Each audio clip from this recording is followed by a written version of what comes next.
Well, we've got some Dendrobiums possibly showing some signs of life. This is Dendrobium kaneko, and it hasn't been in bloom for a bit now, but watering it today, there's some green there, so there's a nubbin.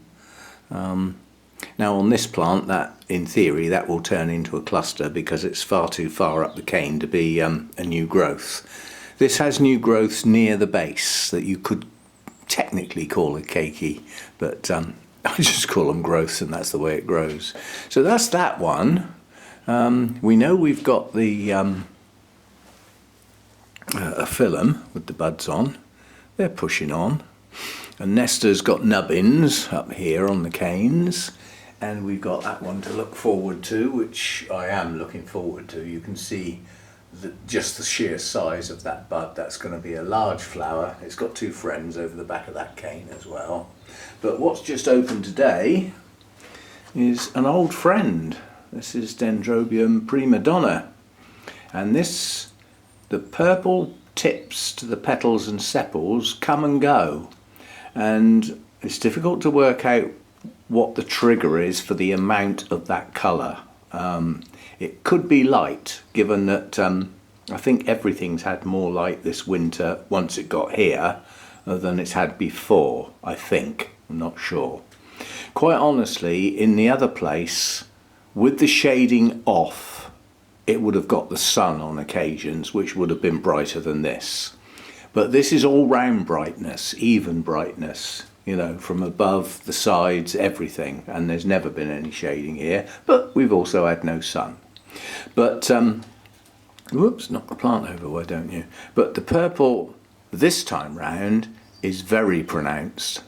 On occasions it's just a little tinge, and sometimes it's virtually missing, but we've got some good coloration this time. There's not many buds at the moment, and this plant is seriously recovering. I'm hoping it will recover properly this year. There's another couple of buds up here, way behind. And this one here looks deformed, but until it opens I can't tell. It looks like it's opened down one side, so if it opens, you know, if it cracks down the other, split, 3 sepals, yeah. Splits. But anyway, this one's opened up, nice yellow inside, nice paler yellow, and then that lovely purple tips to the bits and pieces. So yeah, that's all for today. I was just looking around. I watered the mounts today, and out of the corner of my eye I saw Prima Donna buried in behind all that greenery, basically. This one's going to, you know, these blooms will push on. These are large nobly type blooms, so they'll push on. But that plant is the one that won't behave. It blooms 2 or even 3 times a year, so that's a strange one. And if you look through that gap there against the glass, you'll see some nubbins pushing on there too, and that'll be a first time bloomer. And given that I've got the name for that and I've looked it up, that's going to be a bit special, but that's a bit down the line. We haven't even got the spikes yet. We've just got the extending nubbins. And the next thing that's going to be open that will be a bit of a spectacle is the other Zygopetalum. That's Louisendorf, and again you can see by the size of the buds we're starting to get somewhere near it, so that should be open in the not too distant future. We got our little Cattleya buds up there as well. And somebody spotted, when I was looking at my Cattleyas at the weekend, one of them had a sheath.